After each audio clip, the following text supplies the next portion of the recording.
Salut, bonjour à tous, j'espère que vous allez bien les amis. Je reviens vers vous aujourd'hui comme promis, suite au post que je vous ai laissé sur YouTube. J'ai demandé à ce que vous votiez pour un groupe, une petite abeille qui s'invite. Un groupe à choisir parmi 4 que je vous avais proposé, et donc c'est ZZ Top qui est venu en premier. Donc, hasard du calendrier, hélas, voilà, donc Dusty, le bassiste Dusty Hill, donc, nous a quittés il y a quelques semaines. Et du coup, ça tombe bien, puisque c'est ZZ Top donc, qui a emporté sur le sondage à hauteur de 40% des votants. Donc, je m'exécute avec grand plaisir. J'espère que tout le monde se porte bien. Et donc, on va démarrer tout de suite cette petite discographie. Alors, moi, j'ai l'essentiel, je n'ai pas tout, effectivement, de ZZ Top. Donc j'ai sorti les lunettes appropriées aujourd'hui pour la vidéo. Donc, premier album. On va démarrer tout de suite, en sachant que, effectivement, on part aux États-Unis, on part au Texas. Ah, je vois déjà des petites gouttes de pluie qui tombent. On part au Texas, dans le sud des États-Unis, pour vous faire découvrir un petit peu ce groupe. J'imagine que vous connaissez à peu près tous ce groupe texan, bien connu, avec ses célèbres barbes et ses lunettes, comme les miennes aujourd'hui. Et donc, alors, c'est des gens qui naissent à peu près à la fin des années 40, grosso merdo, qui vont grandir. Alors, ce sont de purs Texans, évidemment, vraiment de génération en génération. Ce sont vraiment des gars du coin, des locaux, comme on dit. Et ils vont jouer dans diverses formations. Billy, d'un côté, Billy F. Gibbons, va jouer dans différents groupes. En 67, il rencontre Jimi Hendrix, qui lui offre déjà une petite Stratocaster. Ça commence bien, c'est de bon augure. Et puis, de leur côté, Dusty Hill et Frank Beard, le batteur, et Dusty, donc le bassiste, eux vont se rencontrer également, jouer dans des petits groupes texans. Ils écument un petit peu les cafcons du coin. Et puis, de fil en aiguille, à la fin des années 60, 68, 69, première rencontre des trois musiciens, ils jamment ensemble. Et là, Frank Bird, qui était un petit peu en fait, les fait jouer pendant des heures et des heures. Ils jamment, et puis ils sont évidemment convaincus du résultat. À l'issue du jam, ils se disent, bon, ok, les mecs, allez, on va jouer ensemble parce que je crois qu'il y a vraiment matière à faire quelque chose. Et donc, ils rentrent au studio, dans un studio texan, pour enregistrer avec le manager Bill Ham, évidemment qu'ils avaient déjà repéré dans des cafcons, les cafés-concerts, donc, pour ne pas les nommer.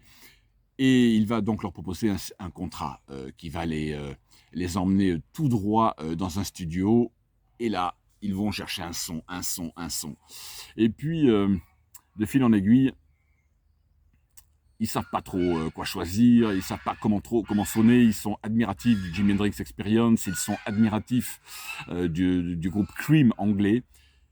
Et donc, ils vont quand même réussir à enregistrer, et en trouvant un son de guitare assez particulier pour Billy, qui va faire que on va avoir le premier album de ZZ Top, ici, qui sort en 71, que j'avais trouvé déjà dans un vide-grenier il y a au moins un an et demi, je ne sais plus exactement, je vous l'avais présenté déjà sur ma chaîne, vous l'aviez vu cet album, pour les plus anciens bien sûr, mais bon, comme ça bouge beaucoup les abonnés sur YouTube, donc voilà, peut-être que les gens ne sont pas au courant, mais celui-ci je l'avais trouvé à 8-9 €, c'est le pressage allemand de 1980, donc il est sorti chez Warner, parce qu'il faut savoir qu'au départ ils étaient distribués chez London aux États-Unis, et ensuite donc ils ont signé chez Warner, mais qu'à la fin des années 70, 77 environ.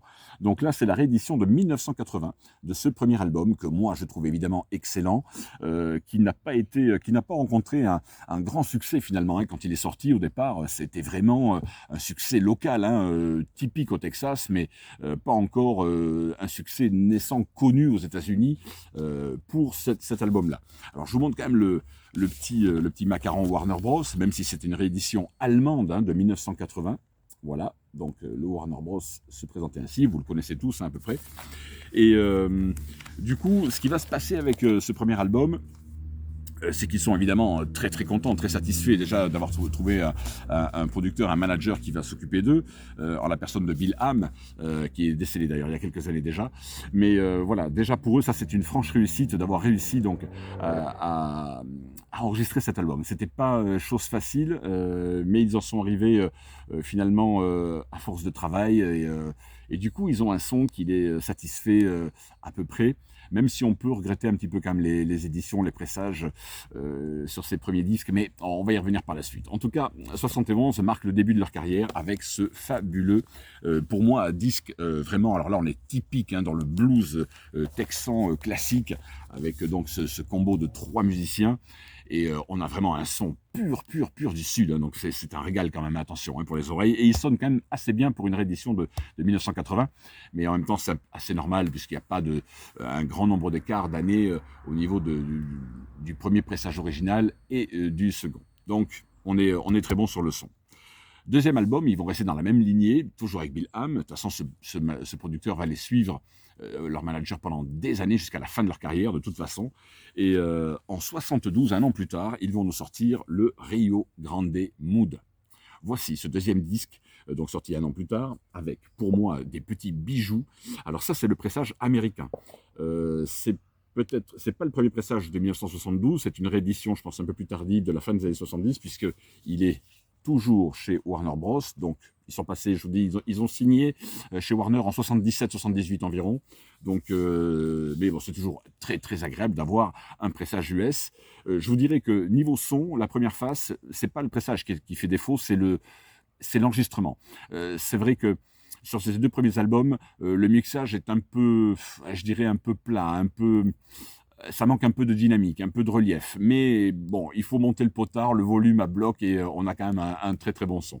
Mais là, la bonne surprise, c'est les titres qui figurent au dos, et surtout à la fin. Alors moi, je vous dirais que j'aime tous les titres, hein, mais le Down Brownie, un titre de fou. Vous avez également Francine, bien sûr, vous avez Barbecue, Show Not Gold, Coco Blue, Chevrolet. Voilà, ça c'est encore un deuxième disque qui est, pour moi, qui est un petit peu l'équivalent du premier. Hein, c'est toujours aussi bon.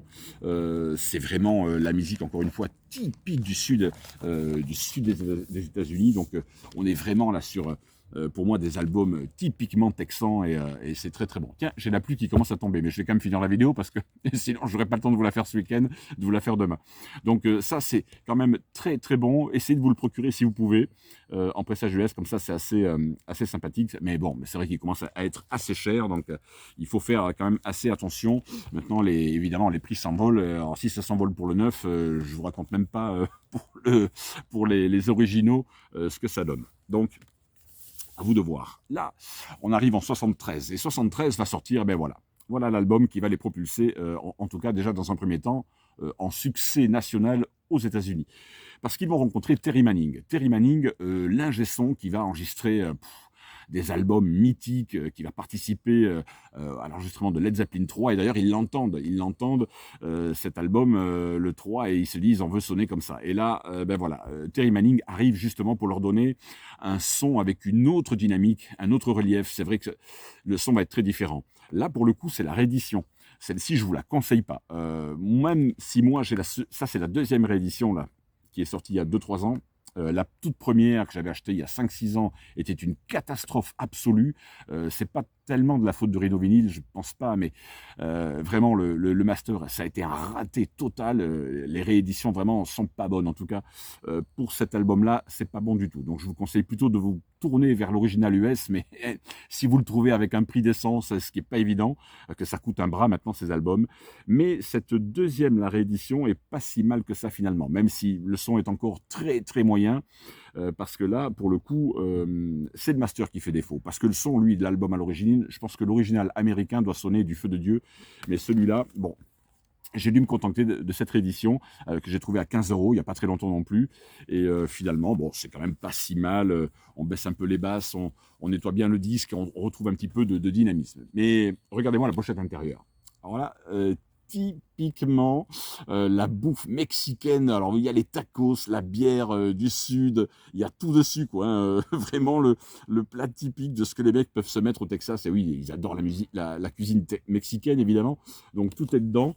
Voilà. Alors là évidemment c'est l'album de la consécration aux États-Unis en tout cas, avec Lagrange bien sûr, et puis des blues comme Hot Blue and Writers, Jesus, quel album, Waiting for the Bus, celui-là il est top de chez top.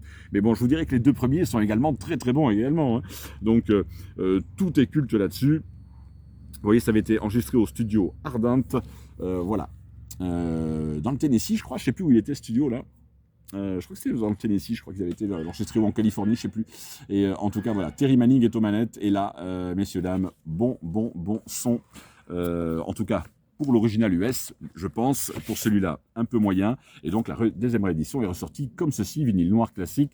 Et sur la première édition, il y a 2015-2016, il y avait je crois, le Warner Bros ici, et puis bon, là c'est toujours Warner, mais Warner Records d'aujourd'hui, sans le Warner Bros au milieu. Et cette édition-là est quand même meilleure que la toute première là, que j'avais chopée, je vous dis en 2015-2016, à fuir. Surtout ne la prenez pas, le son de la première est vraiment très très mauvais. Donc contentez-vous au moins de celui-ci. Et puis évidemment, si vous pouvez vous procurer l'original US, allez-y, parce que forcément le son ne peut être que meilleur à mon avis sur ces rééditions-là. Vous voyez comme quoi toutes les rééditions ne sonnent pas forcément toujours aussi bien que les originaux. C'est au cas par cas, donc il faut faire très très attention, être très vigilant par rapport à ça et bien se renseigner quand vous achetez un disque, bien sûr. Donc là, on est en 73. Ils vont déclencher ce qu'on appelle, ils vont vouloir faire la Texas Tour, c'est-à-dire ils vont louer des camions entiers avec des animaux, des busards, ils vont partir, c'était du jamais vu à l'époque, ils voulaient cette espèce de jeu de scène comme ça avec des animaux purement, avec des vaches et tout, des taureaux, des cow-boys, des serpents, enfin il y avait de tout quoi. Donc du coup, ça va nous donner une tournée 74 qui va être plus que prolifique pour eux. Et en 75, du coup, ben voilà, ils vont nous sortir cet album, le Fandango. Alors voilà, c'est le premier pressage américain, distribué ici par London Records. Donc celui-là, j'en suis très très fier. Ouais, le PS 656. Voilà, ça c'est la référence donc du l'original. Celui-là aussi, je l'avais trouvé chez Record Sale, mon disquaire allemand, auquel je suis très fidèle parce que c'était un disquaire. C'est toujours un disquaire qui pratique des prix intéressants, même si, même lui, ça a bien augmenté. Et aujourd'hui, malheureusement, pour tous ces disques-là, autant moi, je les ai payés il y a 2 ans, 3 ans, dans les 10-12 euros grand maximum. Aujourd'hui, ils sont plus à 35-40, voire bien plus. Hein. Les prix s'envolent vraiment. Donc, malheureusement, ouais, c'est la pire époque, je pense, pour acheter du disque aujourd'hui. Mais bon, il faut quand même de temps en temps se faire plaisir. Donc, moi, j'ai eu la chance de les acheter encore au moment où il n'était pas cher. Donc, ce Fandango, oui, il est exceptionnel parce que la première partie est enregistrée en concert, donc durant cette Texas Tour, tournée même d'ailleurs dans tous les États des États-Unis, mais au Texas, évidemment, ils ont remporté un franc succès et quelques morceaux avec évidemment un medley de Jealous Rock, etc., avec des reprises d'Elvis. Ils étaient fans évidemment d'Elvis Presley. Ces mecs-là viennent du blues, hein, vous vous en doutez bien. Leur dieu, c'était des Elmer James, des B.B. King, Lightning Hopkins. Ils ont été influencés par T-Bone Walker, évidemment, qui était un pur bluesman texan. Donc tout ça va se retrouver dans leur musique, évidemment. Donc là, on a la chance d'avoir cette première phase qui est live et la deuxième phase, donc studio. Et là-dessus, il y a Tush, évidemment, que vous connaissez, et puis Blue Jean Blues, peut-être de leur meilleur blues, même si tout a été ultra réussi durant ces premières années de carrière, mais là, on se régale vraiment. Alors, je vais vous sortir le macaron, parce que là, on est sur le pressage original US. Donc, l'inner sleeve, comme ceci, pareil, voilà, ici derrière, on les voit c'était au Texas, ouais, First Annual Texas Size, Rompin, Stompin, Barbecue, voilà, Austin, été 74, 80 000 personnes, 80 000 amis, voilà, quoi. Eh ouais, les mecs, ils remplissaient des stades entiers là-bas, forcément. Groupe Made in Texas, donc nos cow-boys avec nos chapeaux. Hop, je fais attention parce que la pochette, et oui, celui-là, c'est un original. Donc, voici comment se présentait le macaron américain.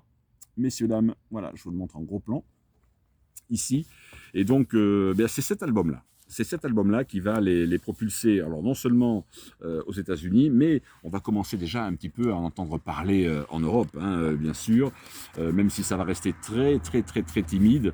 On va les découvrir quand même assez tard. Hein. Je pense pas que beaucoup de gens en France aient des pressages originaux des premiers albums de 71 à 73. J'en doute fort. Je pense que la France a pressé bien plus tard. Hein. Ils ont entendu déjà que le succès cartonne aux États-Unis, en Angleterre, et en général, voilà, ils pressaient ensuite les groupes américains en France, mais ils attendaient d'abord que ça ait du succès de l'autre côté de l'Atlantique. Hein. Donc voilà. Mais ce Fandango ZZ Top, les amis, 75, ça c'est de la bombe. De toute façon, je vous dirais que tous leurs albums sont absolument canons. Il y a rien acheté, hein. Clairement, il n'y a rien acheté. Alors, j'ai quelques gouttes de pluie qui tombent, donc j'ai poussé au fur et à mesure la petite pluie qui tombe. Heureusement, ils sont protégés par mes pochettes, comme d'habitude. D'où l'importance d'avoir des pochettes en plastique pour les protéger, les disques, voilà, afin d'éviter tout accident possible. Voilà pour ce quatrième album de ZZ Top. Ensuite, vous avez Terrasse, qui sortira début 76, que je n'ai qu'en CD, donc je ne vous le montre pas, parce que je trouve ça tellement laid en termes d'esthétique, un CD, que je préfère même pas vous le montrer. Il sort donc là, oui, 76, et puis, de toute façon, à l'issue de cette immense tournée, ils vont faire ce qu'on appelle un petit peu un burn-out aujourd'hui, on dirait. Frank Bird est accro à l'héros, il décide de se soigner, de partir en cure de désintox, il prévient son manager Bill Ham, qui lui dit « Écoute, prends ton temps mec, soigne-toi, prends le temps, il n'y a pas de souci, on t'attendra ». Ça va durer assez longtemps. Au final, Billy se barre en Angleterre, il va un petit peu prendre la température de ce qui se passe, et il va tomber pile au moment où la naissance du punk rock arrive, et il va se laisser un petit peu bercer et influencer par toutes ces musiques-là. Billy avait envie de se régénérer un petit peu, de donner un nouveau son, un nouveau souffle au groupe. Dusty, rendez-vous compte à l'époque, Dusty, le bassiste, qui nous a quittés donc malheureusement il y a quelques temps, va prendre un boulot, un job à l'aéroport, quoi. Et oui, ils vendent pas encore beaucoup de disques, hein, donc ils peuvent pas se permettre de vivre un petit peu sur leur laurier, donc du coup, il va aller travailler dans un aéroport, le mec, pendant 1 an, et ouais, vous vous rendez compte, il disait qu'il aimait bien ça d'ailleurs, hein, dans le documentaire que j'avais enregistré sur ZZ Top, il disait qu'il avait bien apprécié parce qu'il était enfin un petit peu plus anonyme, il pouvait se permettre d'aller se draguer des meufs le soir, quand il sortait du job, aller se boire une bonne petite bière, un bon petit whisky, et puis le mec, il a bien aimé finalement cette période. Mais ils en avaient vraiment besoin pour se ressourcer un petit peu, se remettre dans le bain, dans le truc.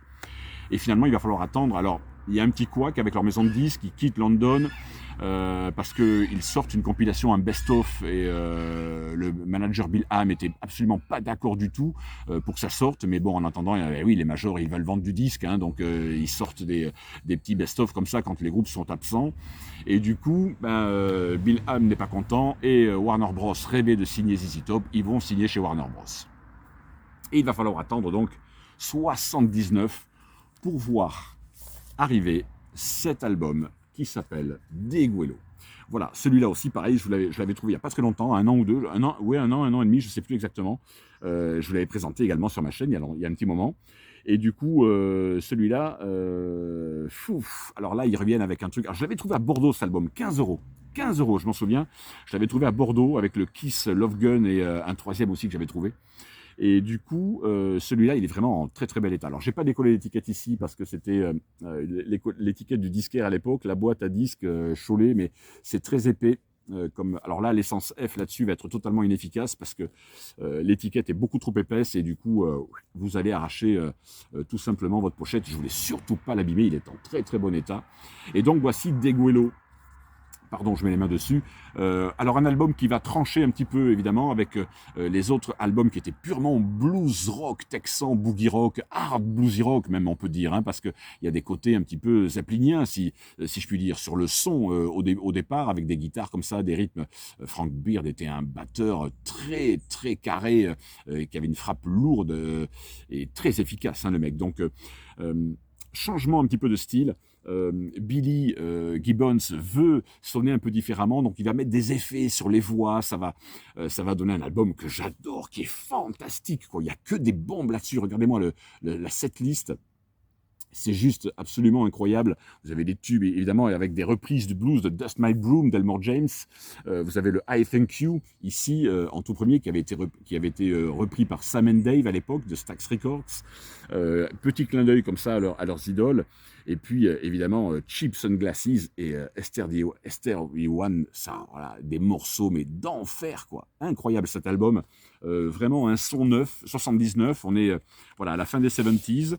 Et du coup, là, c'est un pressage allemand, original. Voilà, avec l'inner qui est en parfait état, évidemment. Je les ai lavés, nettoyés, vous me connaissez. Et le joli logo, donc, qui reprend donc la tête de mort comme ça, avec les éclairs, le ZZ Top, Deguelo, impeccable. Ça, c'est, je peux vous dire qu'il y a un son sur ce disque original. Waouh, ça, c'est le premier pressage allemand. Hein. Donc, de 79. Et ça sonne, je peux vous dire. Et là, moi, j'aime beaucoup, hein, le petit virage, pas encore commercial, hein, qu'ils ont pris sur cet album. C'est juste que voilà, Billy souhaitait avoir des effets un petit peu comme ça sur la voix, des guitares qui sonnent un peu plus, on va dire peut-être un peu moins hard rock, un peu plus fluide, avec un son plus clair au niveau de la gratte.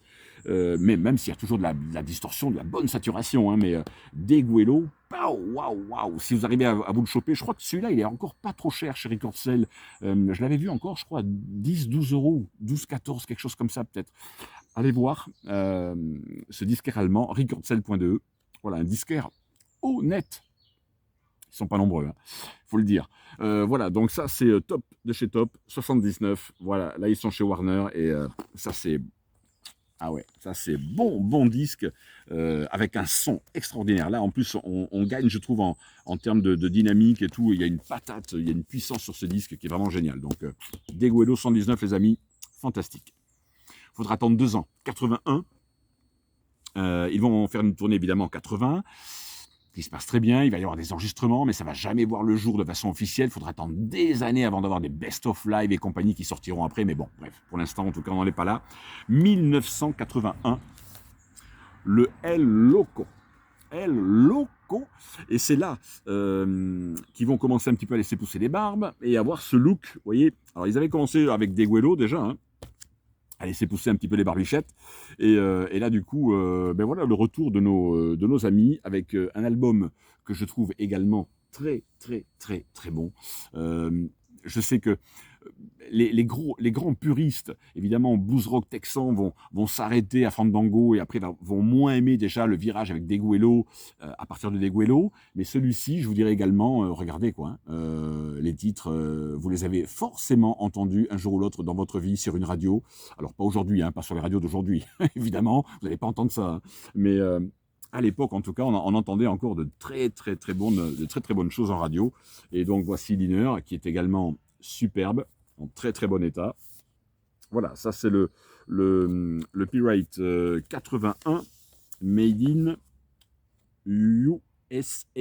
Voilà, et toujours Terry Manning et Bob Ludwig, donc au son. Donc je peux vous dire que oui, effectivement, ça sonne très très bien chez Warner Bros. Et ça c'est le pressage américain. Donc j'étais quand même assez content de trouver cette presse qui est l'original. Vous voyez, bon, vous avez encore le Pirate ici, Made in USA. Voilà, je vous laisse bien voir ici. Je ne sais pas si ça fait du flou là. Voilà, ici. Hop, vous avez la référence ici qui vous indique donc l'année et la référence ici, évidemment, chez Warner Bros, qui authentifie en fait votre disque. Et je suis donc très très fier, effectivement, d'avoir ce pressage US. Parce que, oui, les pressages US, on le sait, à l'époque, sonnaient du tonnerre. Donc, ces pièces-là, maintenant, oui, commencent à coûter très très cher. Je pense que ça commence à coûter. Mais celui-ci, je crois encore qu'on peut le trouver à prix assez raisonable. Faut fouiller, ça devient de plus en plus rare, de toute façon, de trouver des prix aujourd'hui à prix correct. Mais voilà, quoi. Toujours un grand disque avec ouais, Pearl Necklace, Tube Steak Boogie. Ouais, il y a des tubes fantastiques, quoi. Party of the... Ouais, tout est bon. De toute façon, tout est bon, les amis, tout est bon. Pardon, voilà, tout est bon sur ces disques locaux. Je vous le conseille vivement, si vous ne l'avez pas. Et puis, moi, c'est là que je vais m'arrêter dans ces années-là. Mais finalement, c'est là qu'on va le découvrir parce que MTV arrive.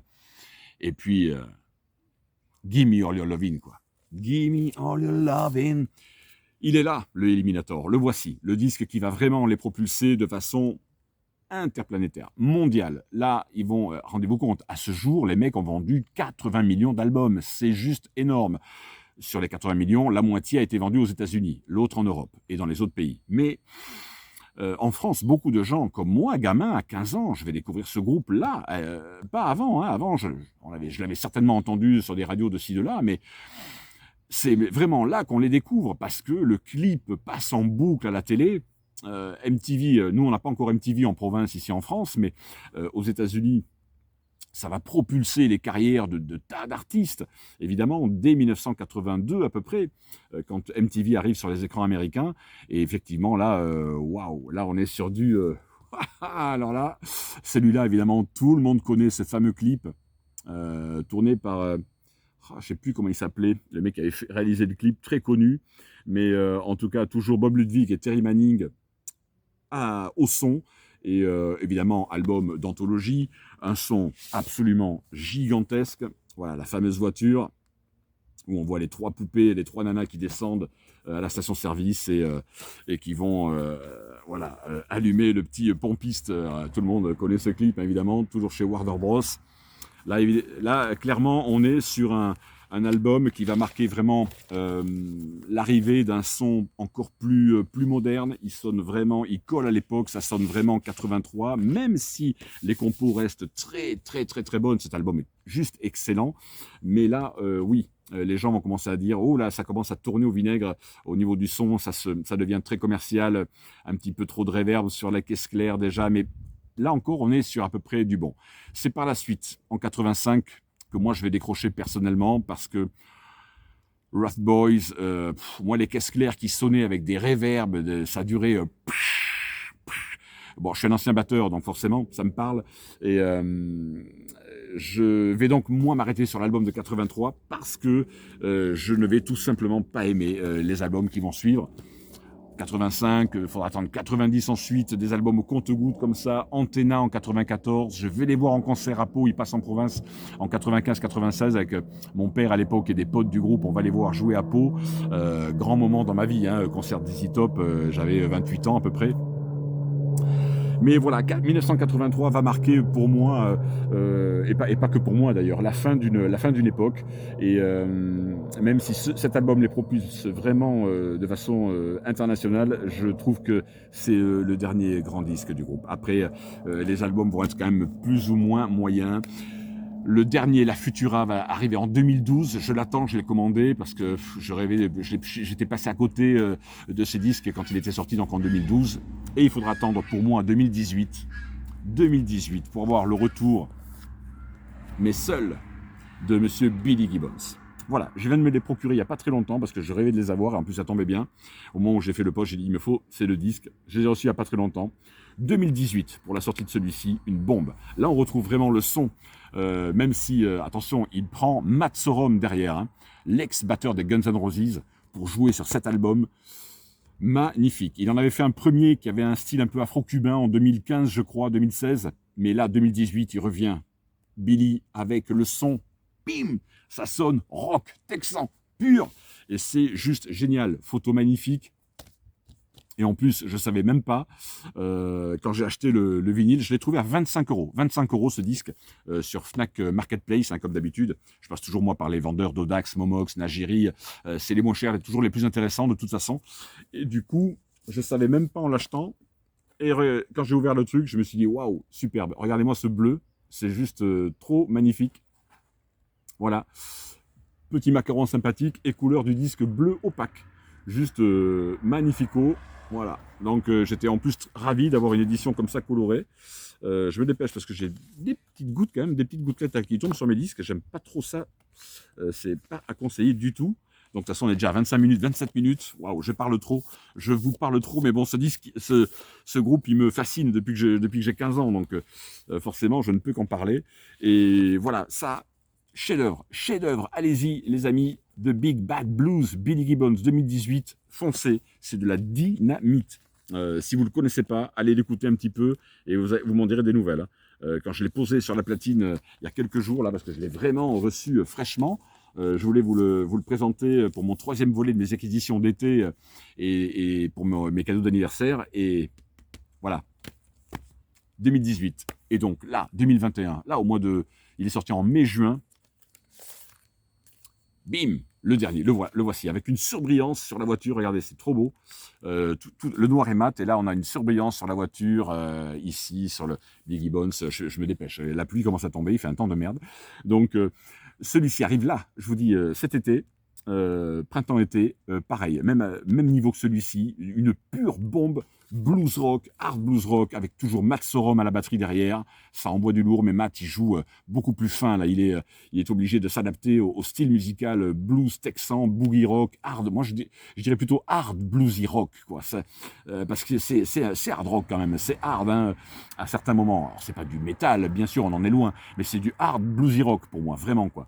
Et celui-là, 2021, top édition, noir classique, avec toujours une petite surbrillance, et il reprend, vous voyez, fidèlement la voiture qui les a propulsés, donc avec Eliminator. Fantastique. C'est distribué là maintenant chez Concord Records 2021. Mes amis, si vous aimez ZZ Top, vous aimerez forcément les albums solo de Billy Gibbons, ces 2 derniers qui sont absolument géniaux. Voilà mes amis, on est à 29 minutes, je m'excuse pour le temps, mais voilà, je peux pas m'empêcher de vous parler de ces mecs que j'aime autant que les Stones, Casdess, que tous les autres, tous ces groupes-là m'ont marqué quand j'étais très très jeune, donc je les aime par-dessus tout, et en plus donc, paix à son âme, un grand clin d'œil, un grand chapeau à Dusty Hill qui nous a quittés malheureusement il y a quelques temps.